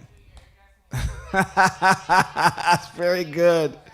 That's very good. Which the comment was that this is a prayer that he's trying to teach them that addresses the Most High. You can't come back later on and have that same prayer be addressed to another sender, another person. Oh, now this is prayers going to Christ. No, that prayer was always intended to go to the Most High. Yeah, he never said that neither. So there's these things that I'm saying that when you say, okay, when you're having conversations with people and you're bringing up things of acumen like this, you can say, I looked at this particular text and it didn't make sense to me because of that's beautiful. And I'm glad that we ended this particular portion of the side quest on that note, because literally it is just, this is directed towards the Most High. But why does the Christian church keep saying that's directed towards Christ? And that's not who that's addressed to. So let me understand let's go back there. Let's go back up there. Let's understand some things. If we go back there, ask them the question, who's the Father?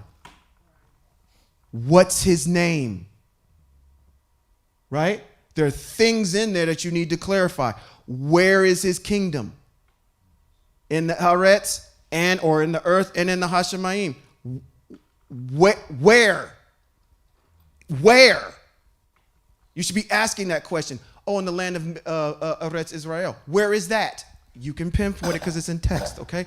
Answer the questions that are in there. Your Moreh does a really good job. And what is it? Psalms number 19, when it says you never ask these questions. What is it, 119? 119. You never ask the questions on who the Most High is talking to or what these mitzvahs are all about. You just read on because it's nice. Let's go over here and let's get you out of here. Let's go back to 4. Matter of fact, let's go back to 4 and 21. I want to get that because I want to ingrain it in you. Because this is something that we always quote, and I'm going to say it one more time. It says, Eya said to Moshe, when you go back to Egypt, make sure that you do before Pharaoh every one of his wonders I have enabled you to do. Nevertheless, I am going to make him hard-hearted, and he will refuse to let the people go. Then you are to tell Pharaoh, Eya says, Israel is my firstborn son. This is your counter argument to John 3:16, that God so loved the world that he gave his only begotten son. It's only. Here it says he's his firstborn. So he can't be talking about anything else other than that. Okay? I have told you to let my son go in order to worship me, but you have refused to let him go. Well, then I will kill your firstborn son. 24. At a lodging place on the way, Eya met with Moshe and would have killed him had who? This is a good woman here. What is Zipporah? What is she? She's a Midianite, right? What does she do? She says, Zipporah, taken a flint stone and cut the foreskin of her son and threw it at his feet, saying, what a bloody bridegroom you are for me. But then let Moshe be. She added, a bloody bridegroom because of the circumcision. Why did she do that? What's the mitzvah? I would attest that the Most High we just read it in the contract. It says, you, Abraham, Yitzhak, and Yaakov, the covenant shall be in your flesh, and it shall be for all of your generations, right? He had not done that yet. He had not circumcised his sons in order for him to and have that be a part of that covenant, okay? So he's breaking this covenant, and Moshe's got to walk circumspectly in front of the Most High. He's got to make sure he's doing everything that's in there as well, and he can't be slacking. So one could argue that the reason why she did this is because the sons have to have that covenant in their flesh. And Moshe didn't do that, and the Most High wasn't having it. He would have killed him had his wife not jumped in there and did it for him. I don't care who does it. They just need to make sure that those boys are circumcised at least by the 8th day. On the 8th day. Not at least by the 8th day, but on the 8th day. It says, Yahweh said to Aharon, go into the desert and meet with Moshe. He went, met him in the mountain of El, and kissed him. Moshe told him everything. Told him everything Yahweh had said in sending him, including all the signs he had ordered him to perform. Then Moshe and Aharon went and gathered together all the leaders of the people of Israel. Aharon said everything Yahweh said to Moshe, who then performed the signs for the people. Quick extra credit. What are the 3 signs that he performed? The snake, the leper's hand, and what? The blood. Take a little bit of the water, pour it on the ground, the blood. He said he performed all of those. Or said he performed these things in front of them, those signs for the people to see. And there were 3 of them. He said if they don't believe by the second one, then do the third one. Okay? It says the people believed when they heard that Yahweh had remembered the people of Israel and seen how they were oppressed. They bowed their heads and worshiped. So what ended up happening was he said, hey, the Most High has sent me. They really didn't take his word for it, so they actually said, well, prove it. Okay, so they said, if you are of the Most High, prove it. Give me your receipts. And the receipts are what? Snake. And if I need to, I'll go to the water, point it on the ground, it'll turn to blood. And then they'll believe what was going on. So that's what ended up happening in order for Moshe to say, I am sent by the Most High. Okay? Yes, ma'am.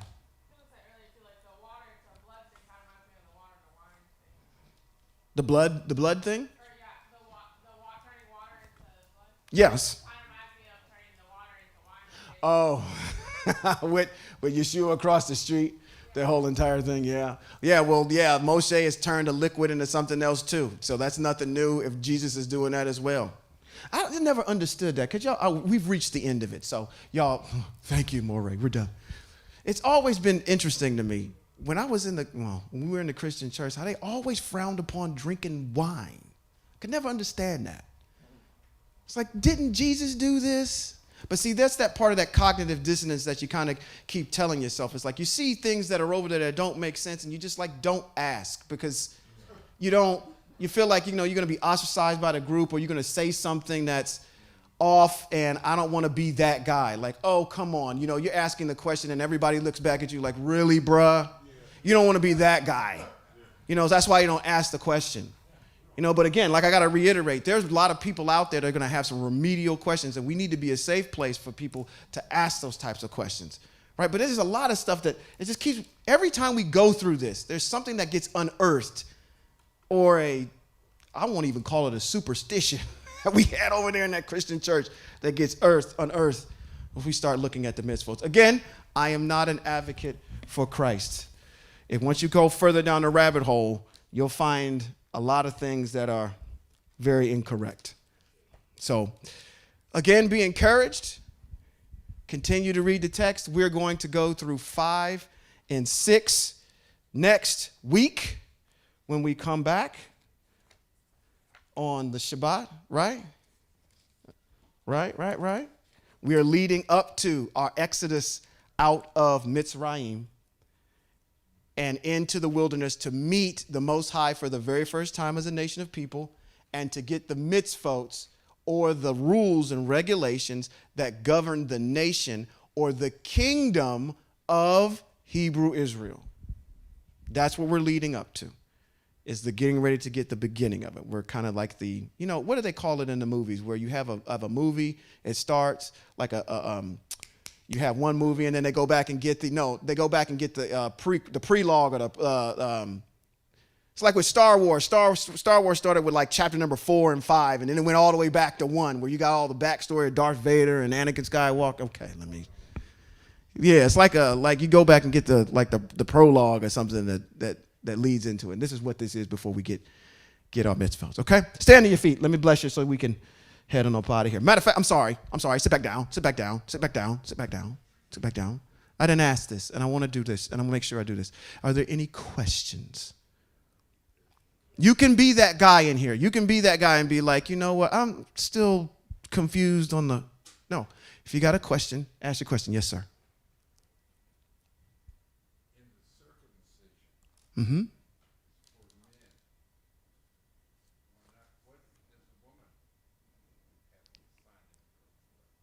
What does the woman have the sign in her flesh? So the question is the circumcision, it's for men. So is there something that a woman has to do for a sign in her flesh? The answer to the question is there's nothing, per text, there's nothing the woman has to do in her flesh that perpetuates the generational covenant. It's only in the man. Yes, sir. The inheritance is through the men. Yeah. Yes, sir.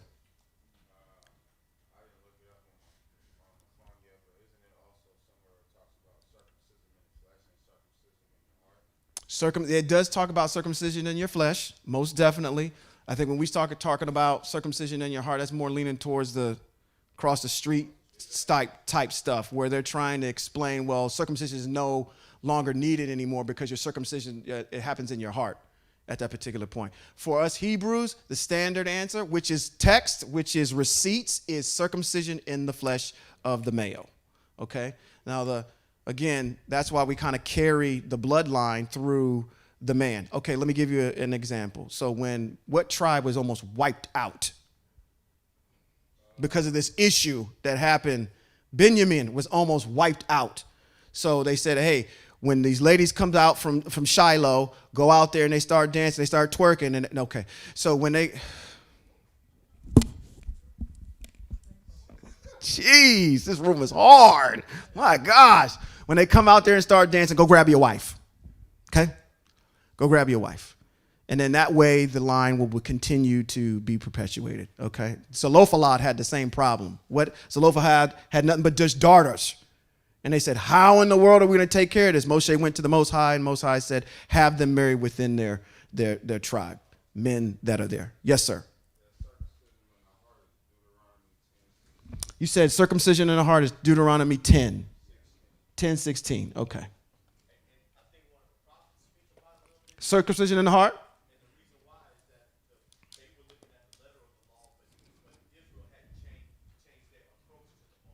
Okay.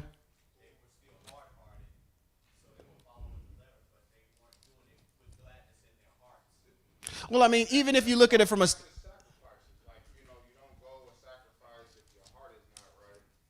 Yeah. Kind of the same concept. I would say it's even more in line with the same concept of when you're repenting for something or you're offering for forgiveness. That happens in your heart first.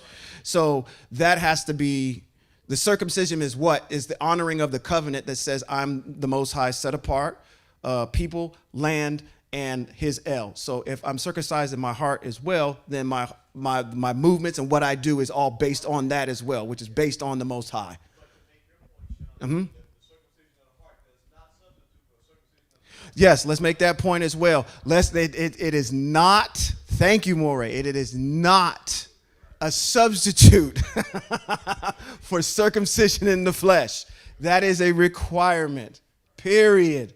I'm sorry if they're trying to tell you that, oh, it's symbolism. No.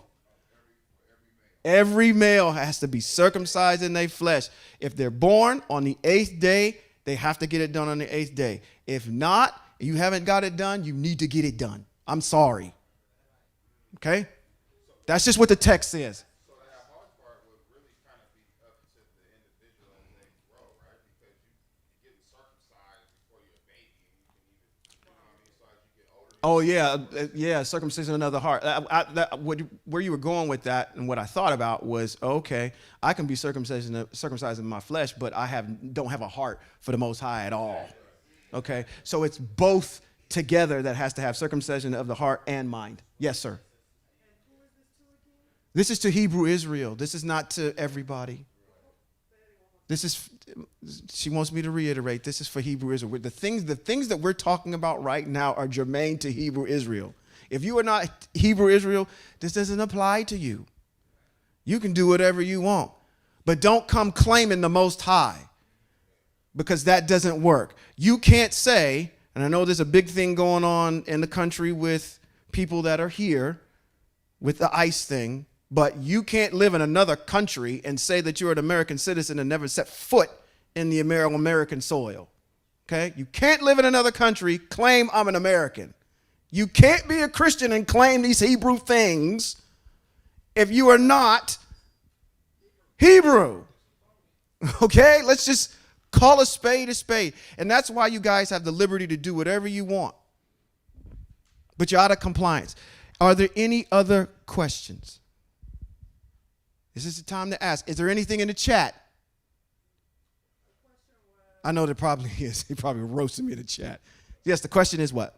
Question was, when you were doing the example between Elijah Mm-hmm. and JC, were you intermixing Elijah and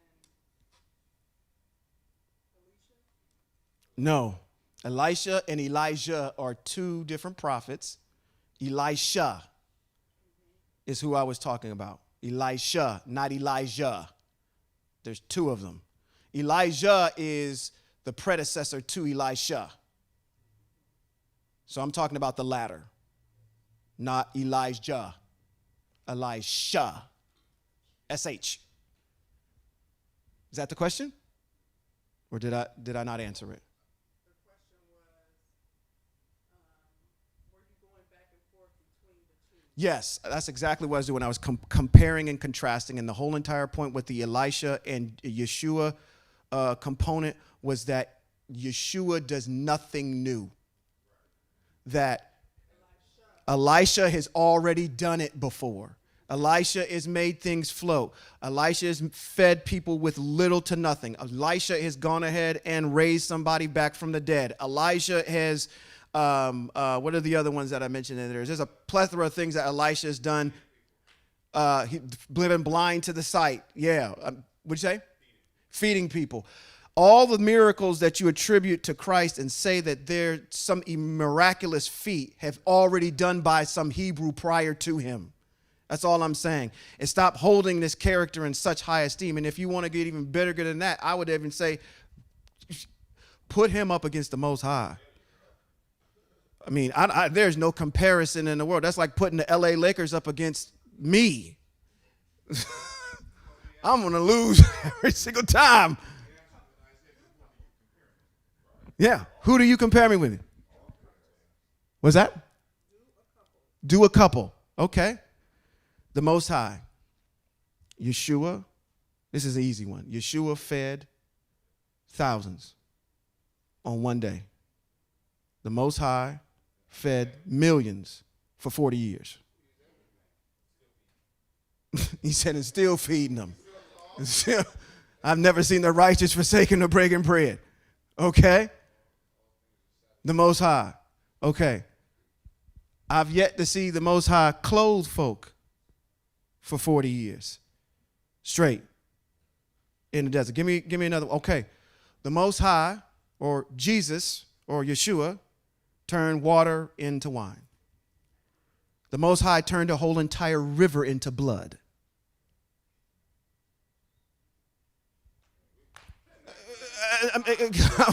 We're comparing two things that don't even go in the same. I mean, you're putting so much stock into something. It's like saying you're looking at the worst team in the NBA, saying that's the best team in the NBA, and you haven't looked at the rest of them. There's a team that's way better than that. Yes, ma'am.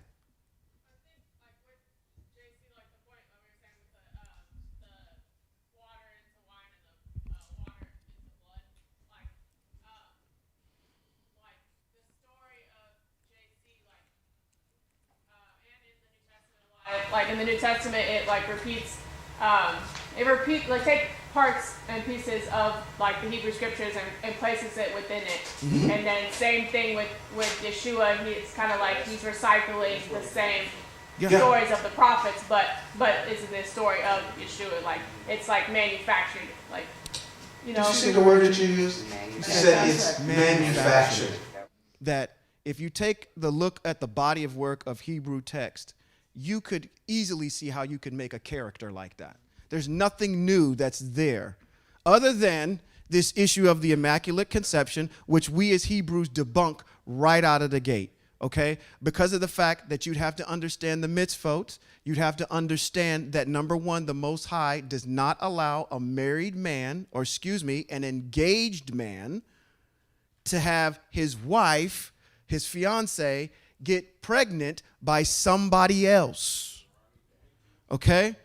That is a mitzvah. The Most High is not going to instantiate himself through sin. Okay? So, if that didn't happen, and then we can clearly see that they've misused Isaiah chapter number 7 by saying, we will call him Emmanuel. If you read what's in there, that's talking about two different kingdoms that were going to get at war each other. One was getting ready to get wiped out, and they needed a sign. And the sign was a young woman, not a virgin, was going to give birth. That's where they take that text from and do what you're saying. And manufacturing these pieces in there to give their characters some value. That's what's happening, okay? Like to substantiate like a narrative that they have, like they take parts and pieces of the Torah and put it within it, but you're not following the entire Torah, then you're not following Torah. They don't. When Jesus speaks or Yeshua speaks, he doesn't make mountains roar, and he doesn't come with thunder and lightning, and if you decided to approach the mountain, you'd have probably given birth immediately if you were pregnant. Didn't they say that in there, Moray? Said, you'd have them people don't approach me. You know what I'm saying? And at best, you're a son. Why wouldn't I just go to the dad? That's what I tried to show y'all with the NLE chopper thing.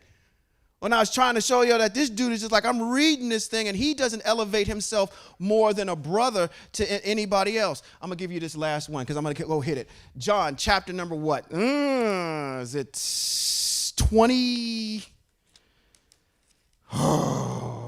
What is it? Come on, somebody get it for me. The part where Yeshua admits of not being, or at least kind of implies he's not God. Again. And I think it's in John chapter number 20 and 17. I want to say it's there. Where is it at? I'm in 9. John chapter 20 and 17. Let's try there first. There's somewhere I'm going. Maybe they don't even go up to 20 and 17. 20 and 17. What does it say? Do I got it up on the board? Oh, I'm looking over here.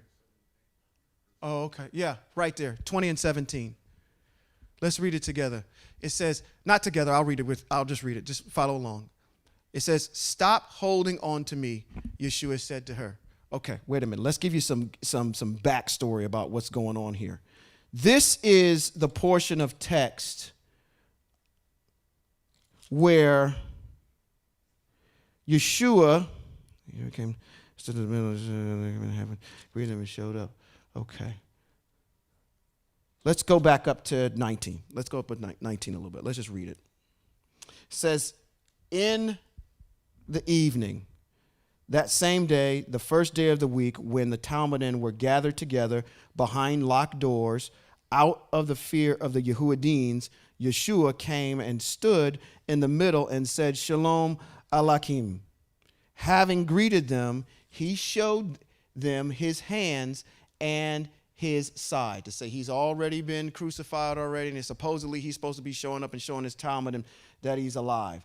It says the Talmudim were overjoyed to see the Lord. Okay, there's that word again. Shalom Aleichem, Yeshua repeated. Just as the Father sent me, I myself also sending you. Having said this, he breathed on them and said to them, receive the Ruach HaKodesh. Wait a minute. Well, I'm in John. What did you just had it? You just had it, what I wanted to read. It was in 17? 17 and 20? Did I have it wrong? Y'all got to get me right.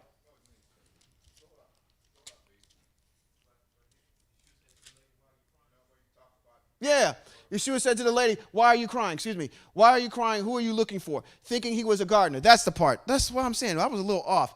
Okay, the backstory is he's dead, and then Miriam is showing up the very next day to find him there not missing. Okay? So let's put it in the context. Yeshua's dead. He died. He's dead. He died. Miriam is now showing up to go look at the body. And the body's not there. We good. Yeshua said to her, lady, why are you crying? Whom are you looking? Thinking he was the gardener, she said to him, sir, if you're the one who carried him away, just tell me where you put him, and I'll go and get him myself. She thought Yeshua, who was talking with her, was the help, was the gardener. Yeshua said to her, Miriam, turning and cried out to him in Hebrew, Rabbani, that is teacher, stop holding on to me. Yeshua said to her, let me go. Just stop holding on to this idea of me. Stop holding on to me, Yeshua said to her, because I haven't yet gone back to the Father. But go to my brothers and tell them that I am going back to my Father and your Father, to my God and your God. He doesn't elevate himself to the level of a deity, even in his death and coming back. Yeshua is telling you, I have a God. Am I reading that wrong?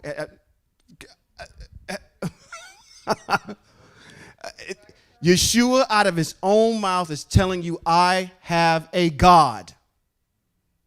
To my God and your God. If he's God, why wouldn't he just say, coming back to me? He's being specific. To my God and your God. Yes, ma'am.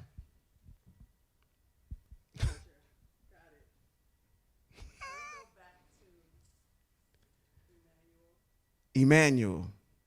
Okay. If somebody wants to go back to... The dictionary says God is with us. Or near Right. God with us. Correct. Okay, so yes, the question is God is with us? Okay, here's the answer. Here's the piece to that.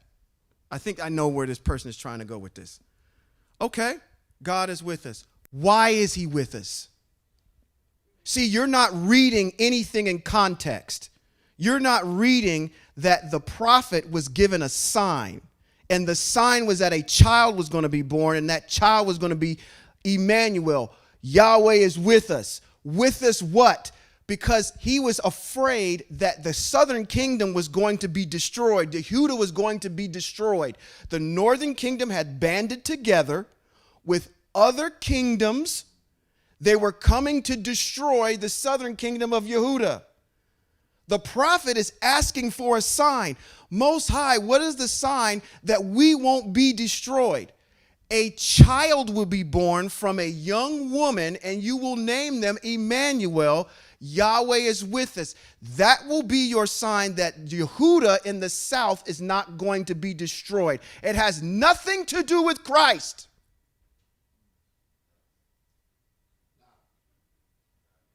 Period.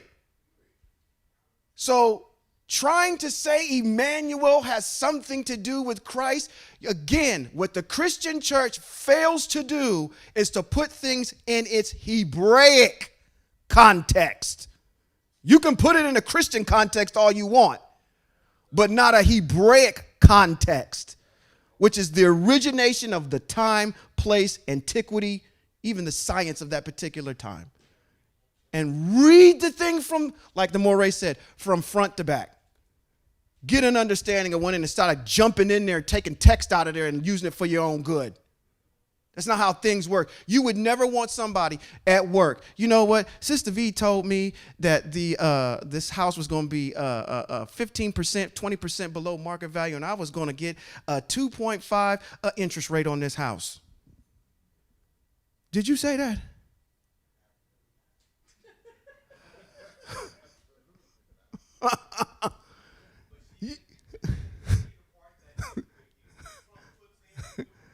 Knew that? Right. Take a piece of it out. Yeah, you're taking one little piece out of it and you're using it for your own good. Stop doing that.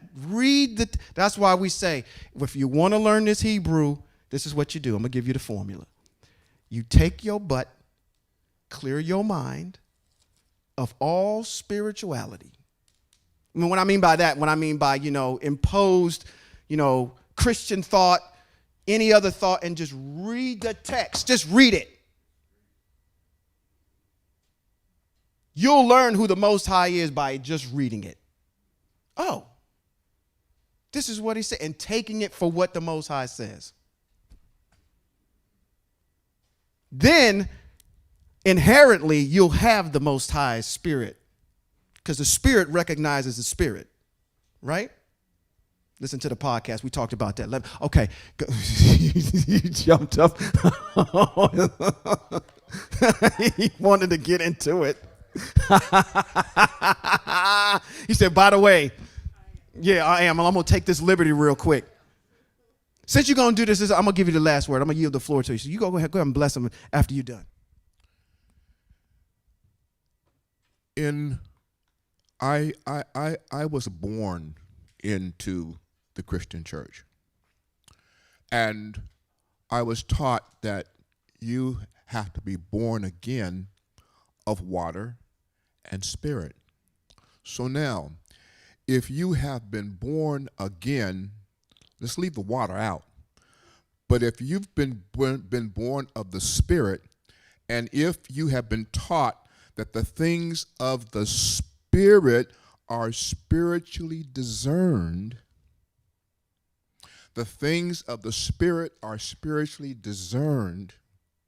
The things of the Spirit are spiritually discerned, and I'm talking to you about things of the Spirit, and you don't get it? The question has to be, have you been born of the Spirit? Because if I'm telling you that the Most High is a spirit, and what he's saying is coming out of his being, then that spirit, you've been born of spirit, then the things that I'm saying should resonate with your spirit. But if they don't, then what spirit were you born of? Think about that.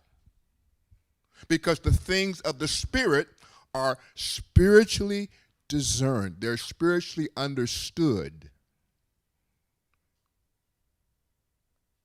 I'm telling you what the Spirit said. I'm telling you that in the beginning, the Spirit created. I'm telling you that the Spirit said. And you're telling me that a man said. That man is not the Spirit. That man can never be the Spirit. So what are you discerning? If I was in a court of law, I'd present that case and I'd win. Well, that being said, I'm gonna let you. I'm gonna take them on out. I've baited you into that.